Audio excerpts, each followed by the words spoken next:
kita selesaikan. Mudah ya. Baik, sekarang insya Allah kita akan melanjutkan pada pertemuan kita kali ini, yaitu taqsimul ismi bin nadhari ila ta'yinihi, yaitu pembagian isim ditinjau dari segi kejelasannya. Maknanya apa? Nanti insya Allah kita akan jelaskan. Nah, ditinjau dari segi kejelasannya, isim ini dibagi menjadi dua. Di sana ada isim nakirah, ada pula isim ma'rifah. Apa itu isim nakirah? Ya, diperhatikan bahwasanya isim nakirah adalah isim yang belum jelas penunjukannya. Maknanya apa? Maknanya kita lihat contohnya. Di sini misalnya muslimun, artinya seorang muslim. Tadi dikatakan isim ini isim nakirah, ya. Isim nakirah ini belum jelas penunjukannya. Maksudnya apa? Kita sebutkan tadi contohnya muslimun, seorang muslim. Nah, seorang muslim di sini dia belum jelas. Muslim siapa? Orang muslim kan banyak. Siapa orang muslim itu? Nah, belum jelas. Makanya dikatakan sebagai isim nakirah. Kemudian Kitabu Talibin, buku seorang mahasiswa. Ini pun juga termasuk kelompok isim nakirah. Kenapa demikian? Karena buku seorang mahasiswa ini kita belum tahu mahasiswanya siapa. Siapa yang jadi mahasiswanya. Siapa nama mahasiswanya kan belum tahu. Sehingga kata kitab maupun talib, yakni mahasiswa, dia termasuk kelompok isim nakirah. Yaitu isim yang belum jelas penunjukannya. Baik. Kemudian kelompok yang kedua yaitu isim ma'rifah. Tentunya isim ma'rifah kebalikan dari isim nakirah. Apa itu isim ma'rifah? Isim ma'rifah adalah isim yang sudah jelas penunjukannya. Contohnya misalnya Umar. Umar, nama orang. Tentunya sudah jelas. Tadi misalnya kita lebih perjelas lagi. Muslimun, tadi kan nakirah ya. Muslimnya siapa? Oh, Umar. Oh, berarti Umar ini termasuk kelompok isim ma'rifah. Karena memang sudah jelas penunjukannya. Kemudian kita ambil contoh lagi, Kitabu Muhammadin. Ini kitab miliknya Muhammad atau buku Muhammad. Kita juga sudah jelas bahwasanya buku tersebut miliknya Muhammad. Jadi sudah jelas. Ya, ini termasuk kelompok isim ma'rifah. Baik, tentunya dari sisi ini, dari sisi ta'yinnya, kejelasannya tadi dibagi menjadi dua, ada nakirah, ada ma'rifah. Kemudian kita akan belajar di sini tentang macam-macam isim ma'rifah. Sehingga nanti kalau kita menemukan salah satu dari kelompok isim ini, dia dikategorikan sebagai kelompok isim ma'rifah. Berarti kalau tidak masuk kategori ini ya, berarti secara umum dia ya nakirah. Baik, kelompok isim ma'rifah yang pertama adalah domir. Domir itu kata ganti orang. Contohnya misalnya huwa. Huwa itu artinya dia. Anta, kamu, ana, artinya aku atau saya. Ini semuanya termasuk kata ganti orang.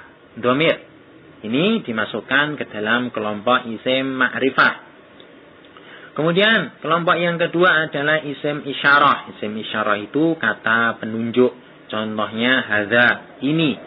Ya. Kemudian dzalika, itu. Nah, dalam bahasa kita kan ini itu juga termasuk kelompok kata penunjuk.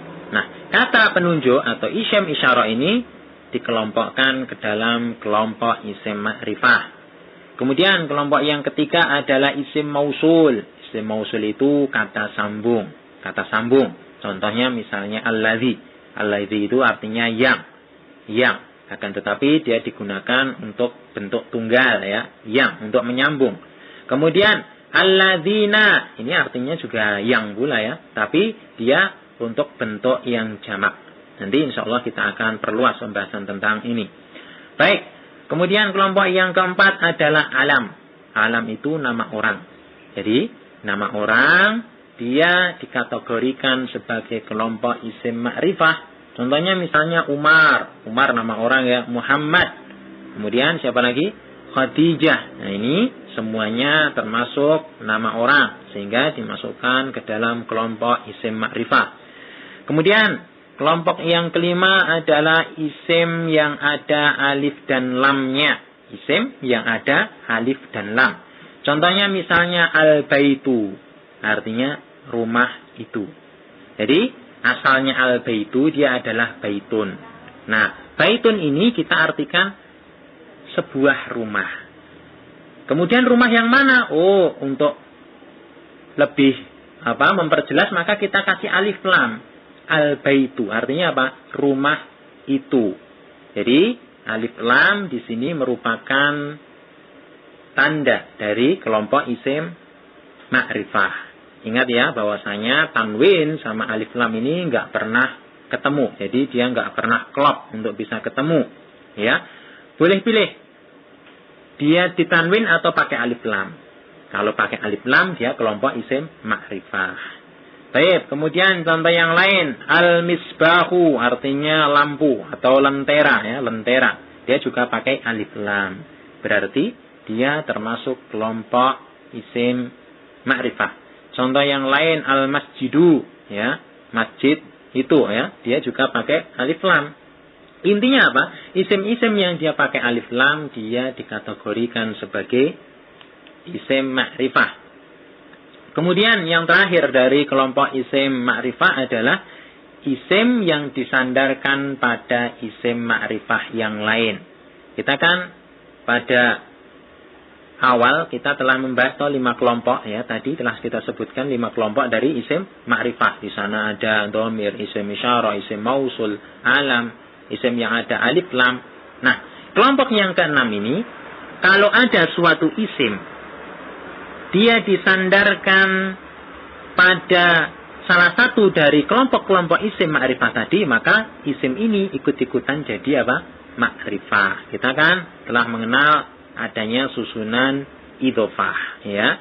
Jadi suatu isim apabila dia sebagai mudhaf disandarkan pada isim yang lain, yang isim tersebut ternyata ma'rifah, ya mudhof ilaihnya ma'rifah, maka mudhofnya ikut-ikutan jadi ma'rifah. Contohnya Kitabu Muhammadin. Ingat, kitab dia disandarkan pada Muhammad. Muhammad isim ma'rifah, termasuk kelompok nama orang. Maka kitab juga ikut-ikutan jadi isim ma'rifah. Kemudian contoh yang lain, sahibul baiti, artinya tuan rumah. Sahib, ya, sahibu di sini termasuk kelompok isim ma'rifah. Kenapa dia dikatakan isim ma'rifah? Karena kita lihat, ya, isim yang disandarinya apa? Al-bait. Al-bait ini termasuk kelompok isim ma'rifah. Tandanya apa? Dengan alif lam. Maka sahib dia termasuk kelompok isim ma'rifah. Baik. Untuk mengakhiri pertemuan kita kali ini, kita perlu perhatikan beberapa catatan, ya. Catatan yang cukup penting untuk diperhatikan kita semuanya. Baik, yang pertama bahwasanya isim nakirah biasanya mempunyai harokat akhir yang bertanwin. Apa? Isim nakirah itu biasanya mempunyai harokat akhir yang bertanwin. Contohnya muslimun. Nah, muslimun dia bertanwin, maka dia nakirah. Biasanya demikian. Misbahun, lentera atau lampu, dia juga bertanwin, maka dia kelompok isim nakirah.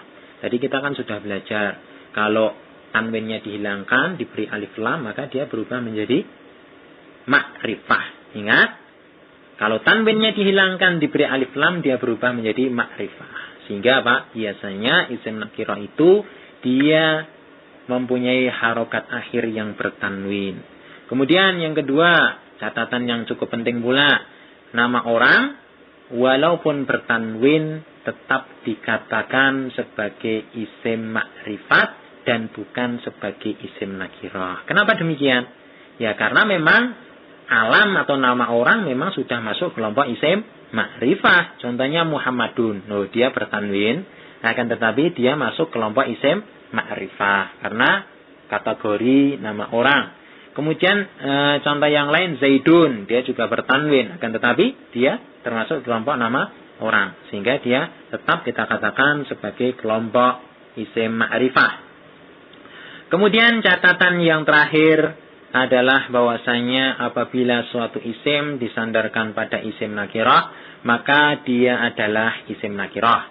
Namun apabila disandarkan pada isim ma'rifah, maka dia adalah juga sebagai isim ma'rifah.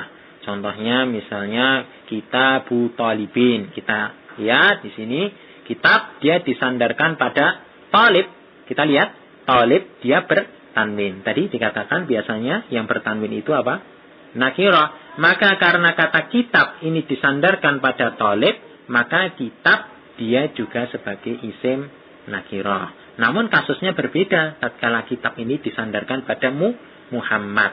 Karena Muhammad dia isim ma'rifah, maka kitab ikut-ikutan jadi ma'rifah. Baik, demikian pembahasan yang dapat kita sampaikan pada pertemuan kali ini. Mudah-mudahan dapat dipahami oleh kita semuanya.